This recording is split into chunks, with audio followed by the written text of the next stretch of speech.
War Room Sports, www.warroomsports.com. What?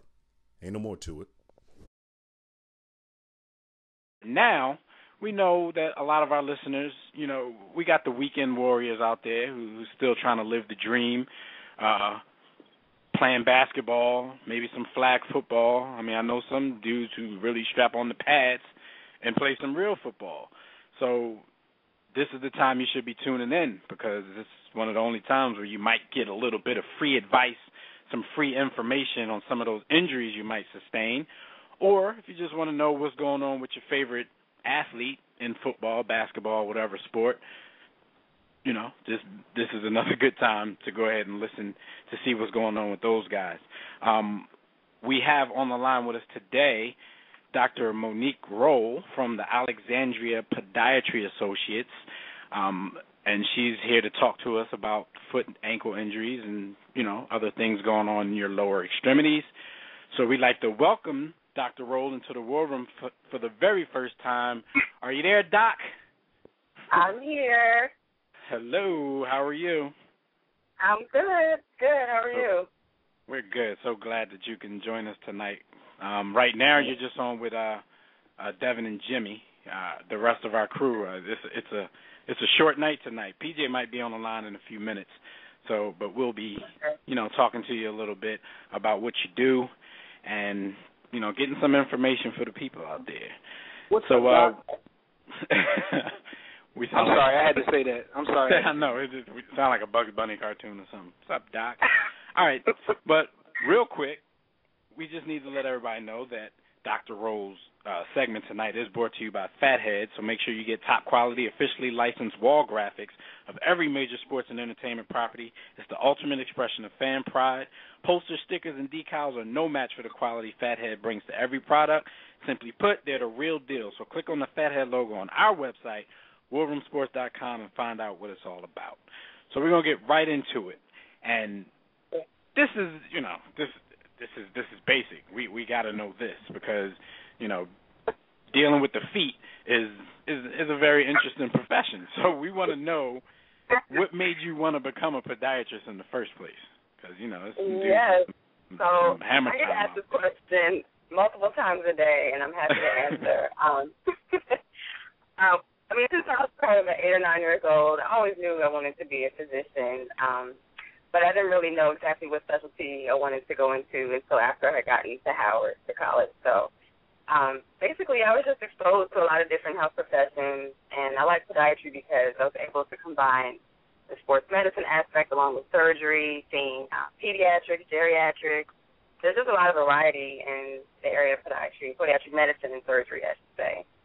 I had a mentor who was really great, who is still great, Dr. Kirk Jeter. He's the chief of podiatry at Howard Hospital.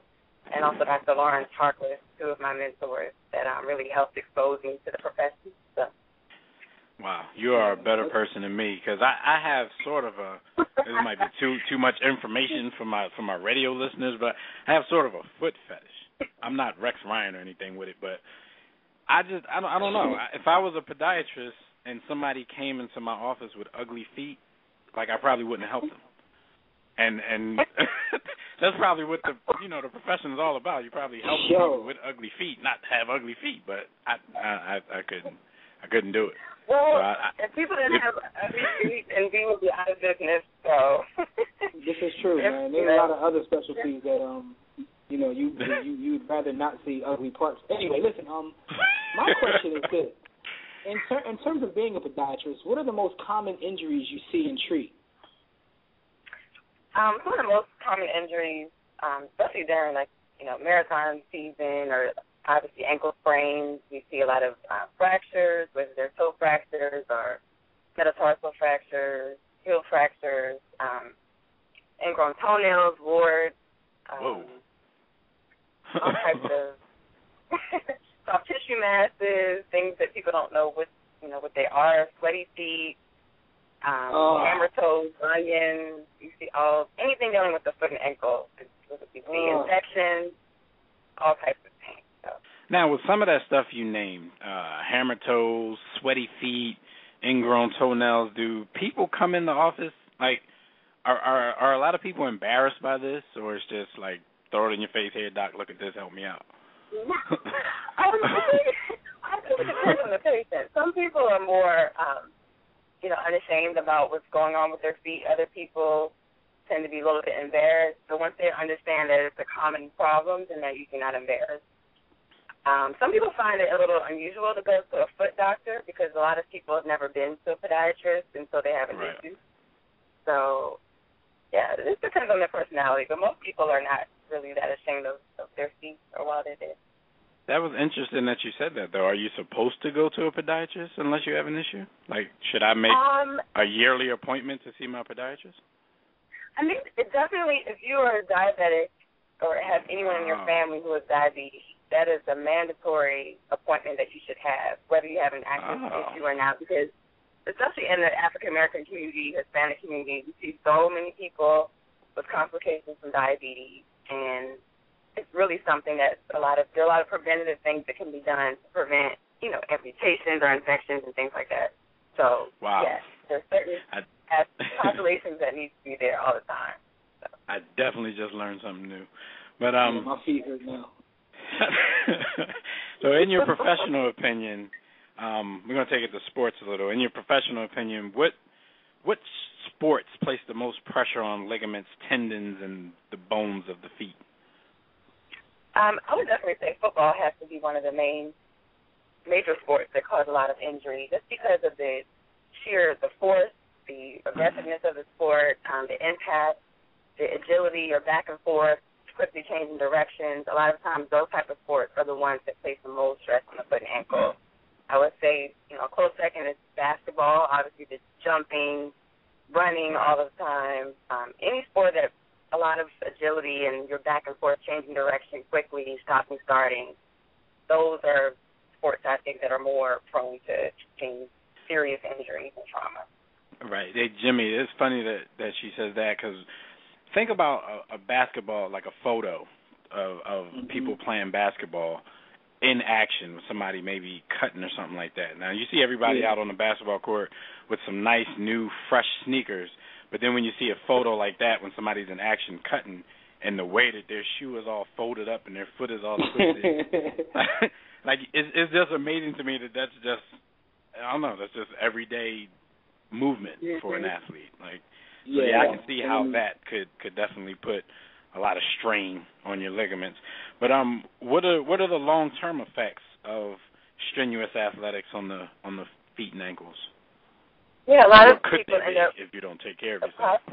Well, I mean, traumatic arthritis, which is usually over time, people have repetitive motion that causes, small micro trauma and fractures, which they end up having arthritis due to cartilage erosion to the joint.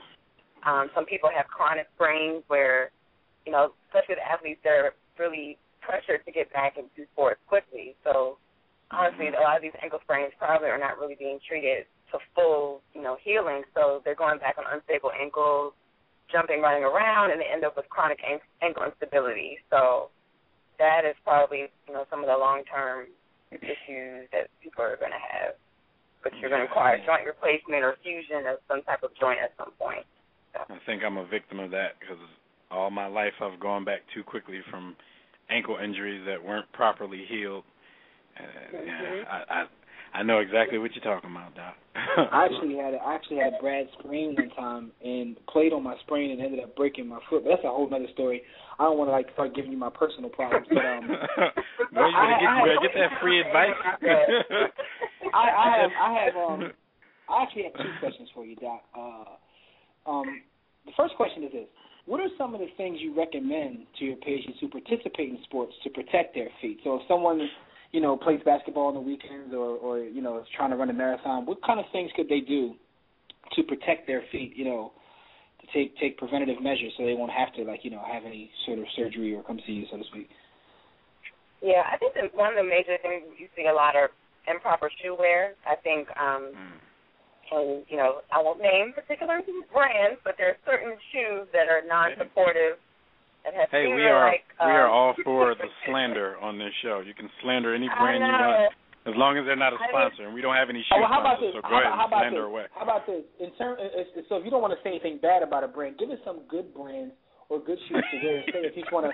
No, give us the good then. Give us the good. You don't want to give us the bad. Give us the good. Well, you have Asics, New Balance. These are, endorsed by the American Podiatric Medical Association. These are very good supportive shoes that provide proper support. I think that's one of the major issues we see is just improper support. So, we support a lot of the local shoe stores that actually take the time to show the client, the patient, how to pick a good running shoe or whatever, to just the appropriate activity that you're trying to do.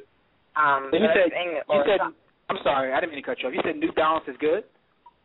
New Balance, Asics, Saucony, these are all good. Okay, got you. Out there. Balance, be the crispiest. I got you, no problem. All right, I'm sorry. So besides, is that it? Is it anything besides shoes? Shoes, there's orthotics. They can be custom, which means they're take a cast of your foot and it's prescription type of insert device.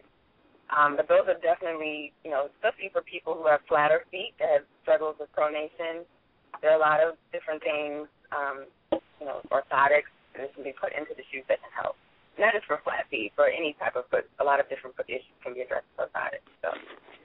And just proper warming up, stretching, all those things are important. Weekend warriors are great, but just make sure that you prepare yourself to participate in your sport.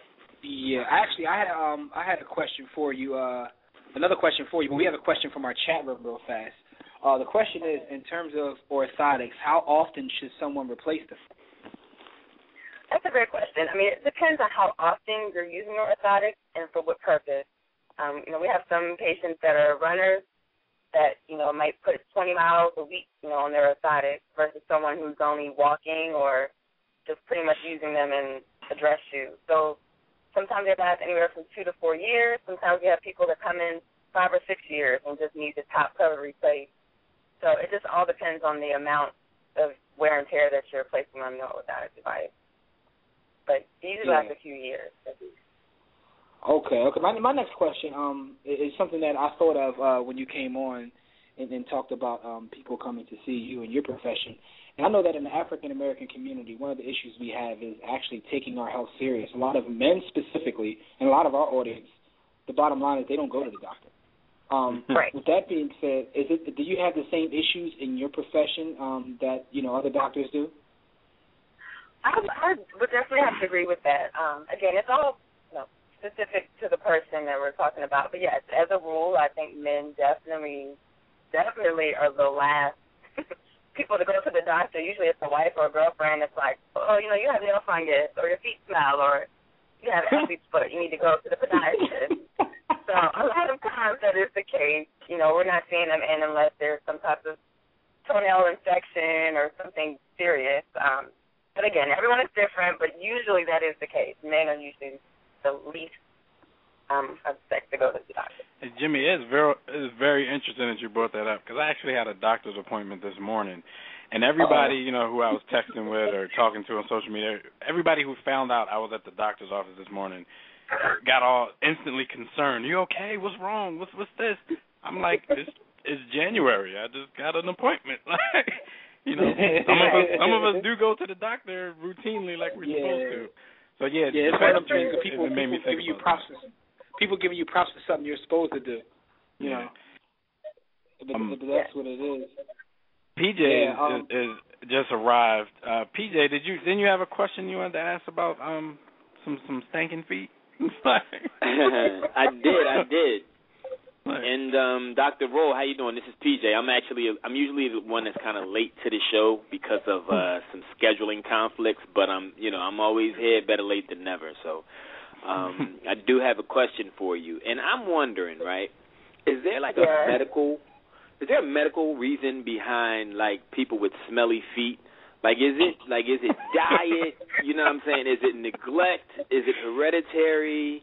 Is it that people are just lazy and never get down in the shower? They never get down to the soles of the feet and put some good soap to the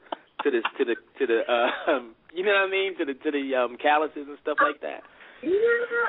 Well, in the defense of the patient, because there are some people that have an issue, and it is very embarrassing, especially when it is embarrassing to people. So in defense of a person, if anyone has ever dealt with that, it is a problem. And there's a name for that. It's called hyperhidrosis.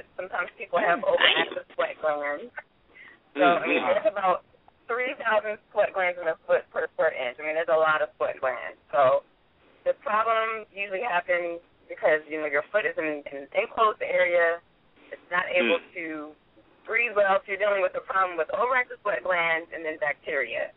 So what happens, people sweat a lot. Sometimes there are other, you know, influences such as missing diet, stress. There's different reasons why people sweat a lot. So my job. There are antiperspirants for the feet. There's Botox in severe cases. There's black tea. People have talked about using that. But basically, yes, clean socks. Hey, that's what I'm going to start telling people. Somebody feet thing, I'm like, you need some black tea, guys. Yeah. Because I used to know a girl back in high school. People change their shoes. You should rotate your shoes in 24-hour intervals. Some people tend to wear the same shoes all the time, and that's another reason why that happens.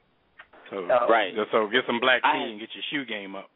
I wish I knew about that back in high school, because a girl that I used to date back in my early days in high school, her feet used to smell like rotten chili and boiled bologna mixed together with a little chain smoke. And I used to be like, man, is there any way that we can remain intimate with just sneaks and some Timberlands on? But, you know, that's neither here nor there. She has smelly feet. So I'd have brought her some tea and gave her I'd have brought a syringe for Botox and administered it myself. I ain't know that. Doc, I'm actually glad that we heard that from you, because if I'm in the gym and somebody's feet stink and they would have, like, tried to explain to me what you just said in those medical terms, probably would have told him to stop lying and wash his feet. So so I'll listen out for those terms, you know, because if somebody says that, I'm like, okay, they're serious. They really know what they're talking about, unless they were listening to our show and they're just going to try to throw it back in your face. They're going to tell you, look, I'm stressed out. My feet stink because I'm stressed out. But, Doc, we have another question. I just lost my job. Another question from our chat room again. And our chat room is asked, how often should someone replace their socks? Buy new ones and replace the old ones. Is there a time frame you should use? I was about to say every day. What are you talking about? Of course you change your socks. But no, how often should you just buy new socks? Like, you know, I mean, of course, socks last forever as long as they're clean and they're, you know. As long as they don't hold up. Yes. I mean, that's true. Obviously, you want to wear clean socks. But sometimes people that struggle with athlete's foot or nail fungus, I mean, it's a good idea sometimes to just roll them out, because what happens, the water you wash your socks in sometimes is not hot enough to kill fungal spores, things like that. So, I mean, there's some, you know, help that can be probably achieved with that by just throwing them out. But if you're having issues with, you know, dark socks that you're wearing all the time and you're getting a lot of recurrent athlete's foot infections and things like that, it's probably better to just throw them out and just start over with clean white socks. So. Okay, all right. You know, it comes to my chat room again. Dev, I know you had another question you would ask, right? No, you can go ahead. Yeah, I actually had two more questions. And I'm done, Doc. I know I have a lot of questions, but let's talk about some sports, Jim. Let's get into this. Yeah. I have one question though. That's personal. I don't really want to know this. Oh, okay. I just want to say the doctor. I'm a practicing nudist, so I don't like to wear a lot of clothing. With that being said, right? I'm joking, by the way. In the summertime, if I just want, like, a lot of people tell me, I've heard people say that's not good if you wear, like, you know, flip flops or Crocs or something like that because it doesn't have the support. Is there any truth to that? Like, so you mean to tell me I'm just supposed?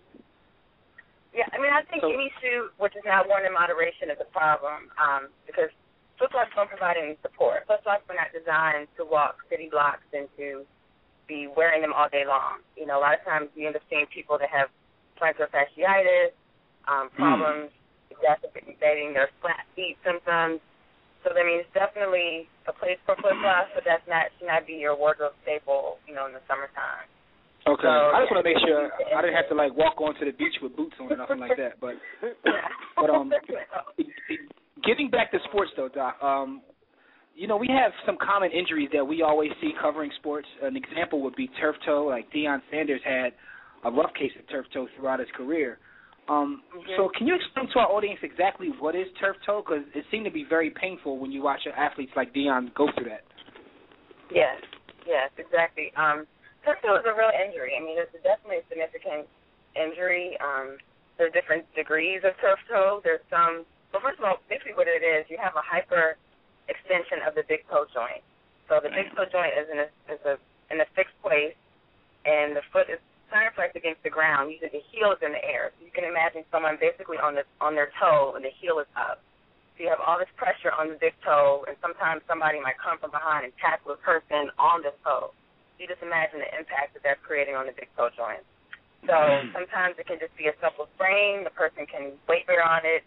They, take an NSAID, ice it, rest it for a little while, and it's fine. There's some grade levels 2 and 3 where they're going to require, to really miss a couple weeks of practice, and then there's a 3rd grade where these people are going to need surgery because there's ligaments and sesamoids and things around that area that if the ligament is ruptured, you have an unstable joint, and you're going to have serious problems. So it's a real injury, and it's definitely something that has to be treated properly. Otherwise, you're going to have arthritis. You're going to have long-term issues with your toe.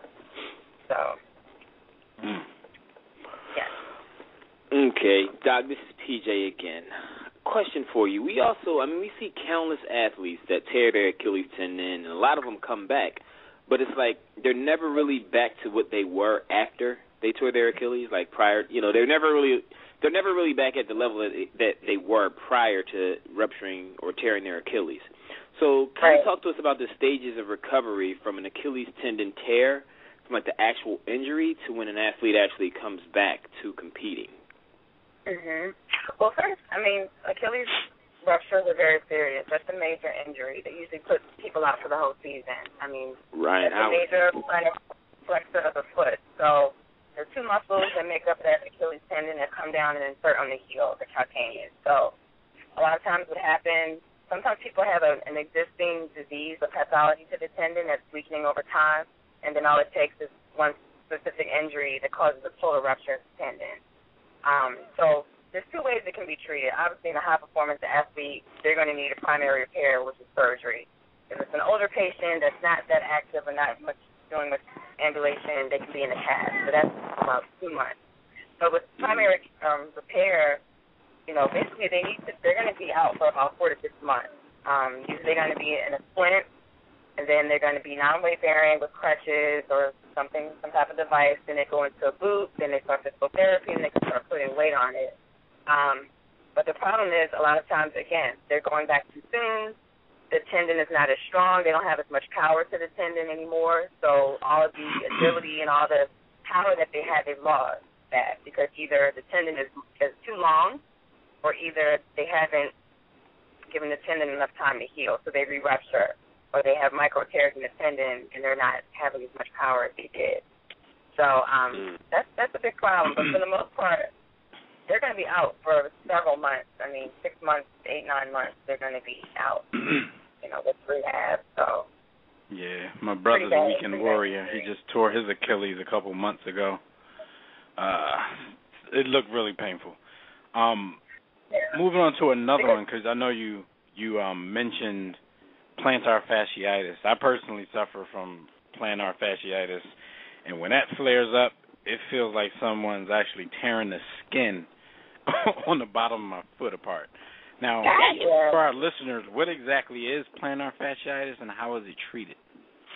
So plantar fasciitis is basically, plantar means the bottom of the foot. Fasciitis is inflammation of the fascia, which is a soft tissue band on the bottom of the foot. So that band starts on the heel, the calcaneus, and then it fans out to the bottom of the digits of the foot. So what happens, because it's not very elastic type of tissue, it gets inflamed, it gets tight. When you step down, most people describe this feeling when they step down out of bed first thing in the morning, they have heel pain. They have a lot of pain. So it's treatable most of the time with anti-inflammatory drugs, inserts. Sometimes an injection is needed, steroid injection in the foot. Yes, in the foot. HGH. There's a lot of ways that can be treated. But avoiding flat shoes, non-supportive shoes are one of the main things to help. See, and that's one of the things, because when Jimmy was talking about wearing flip-flops like all summer, like I'm a Nike flip-flop type of dude, so I'm sure that helped in my condition. Yeah. I mean, sometimes you're just too lazy to wear shoes, man. It's comfortable, but it comes back to bite you.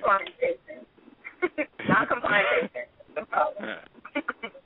But yeah, that is painful. It really feels like somebody's just like trying to rip my heel in half, and it actually stops me from doing I'm trying to be more active now. I want to get back to playing basketball and stuff. But every time I run, eventually it flares up. It starts to hurt. Like one time I went out jogging and I damn near had to call my wife to come pick me up midway through the jog. So you wear like I gelling? walk the rest of the way home. Huh? Can you wear like those gelling insoles? Does that help? Like if you wear like the little cushy thing? I don't have a problem with Dr. Scholl's, but I guess then again I do. Only because get them Dr. Rolle. I'm talking Dr. Scholl. I know exactly. I'm taking millions of dollars from people with these ingrown toenail remover treatments, all types of craziness. But the inserts, I don't have an issue with, but I do in the sense of the materials that they use. A lot of times they're using silicone gels and squishy things that feel comfortable, but you're not getting any type of structural support. There's no firmness to the insert. So you might be Magellan with the little gel, the heel cups, but you're not really getting support. So you really need some type of orthotic device that's made of different material that's going to give you arch support. So you need one of them big boots that give you like 3 inches at the bottom, like one of them joints that make you look like you dancing every time you walk? You don't need nothing big like that, do you? Like the heel toe boots? Some people do have severe plantar fasciitis where they do have to be immobilized. But most people, it's treatable. It's definitely treatable without surgery, but you just have to be committed to doing certain things and making certain changes. Like I said, with stretching, you can do icing, injections, there's orthotics. There are a lot of things that can be done. Sometimes people need physical therapy even, but most people do not need to have surgery to treat it. Well, Doc, I have a question. Cause I'm a lance my foot. I'm a bonds that. Doc, you brought up the term like support several times. Several times in this conversation you talk about support. And my question is, how do you feel about like those Vibram 5-finger, like I know a lot of people have the Vibram, whatever they're called. I know people have this movement of like wearing, those kind of shoes when they run or whatever to try to get actual less support, or run barefoot. I really think, unless you really have experience with running that way and have trained that way, that is not a way that you should be running on a regular basis. There are people out there who definitely have experience with training that way, but just theoretically, I personally don't recommend that to patients just because you're basically running barefoot with no support. So, you're just pretty much asking either for a puncture wound or some type of injury because you have no support. But again, there's people out there that have trained with these and they have no injuries and they feel like they feel comfortable with it. But for the everyday person who's not an athlete, I don't think that's a good shoe for people to wear every day. Train with, that's to say. So. All right, Doc, before we get you out of here, of course, we got you got a chance to tell everybody about your practice. Where can we find you guys? Make sure you give us that pertinent information. As we say in the war room, do your commercial. Yes, this is my shameless plug, but yes, the name of our group is Alexandria Podiatry Associates. There's a group of 3 other doctors besides myself. There's Dr. Jeffrey Coster, Jeffrey Graziano, and Dr. June Yoon. So we have 2 office locations, both in Alexandria. The closest one to D.C. in Maryland is off of King Street. It's 3543 West Braddock Road in Alexandria. And the other location is 7023 Little River Turnpike in Annandale. So they're about 10, 15 minutes apart, but they're close to Fairfax, close to D.C., metro accessible, the King Street exit for the Bradley Shopping Center location. And our office hours are from 8:15 to 4:30, and we are not open on weekends. We also service 3 of the Inova hospitals through ER calls, so Alexandria Hospital, Mount Vernon, and Fair Oaks Hospital. I go to the wound care centers and wound healing centers at Fairfax and also at Mount Vernon Hospital. So we are very busy. We love new patients. We love pediatrics. We love geriatrics. We love athletes. We want to see everyone. So basically, if you're listening from the D.C. area and you suffer from plantar fasciitis, or you sprained your ankle, or you tore your Achilles, or if you got an ingrown toenail, or if your feet stink, make sure you call. All this information will be, we'll put it all on our social network, on our Facebook page. The office number is 703-379-0700, and that's the same number for both locations. So. Okay. So don't worry, we'll get it from you later, and we'll plaster it all over our social media so everybody can call you who lost, the people who lost their jobs and they're stressed out and their feet stink now. So we want to thank you. We definitely want to thank you for coming on tonight and spreading this pertinent information with our listeners. And we will definitely do it again. So, we'll be in touch. Thank you, guys. I've enjoyed myself thoroughly. Right. Thank you. All right. Take care, you. Thanks, Doc. Dr. Monique Rolle, everybody. Bye. One. Kuwait is the war room with 5 nights at the round table. 5 Philly guys diversified and educated.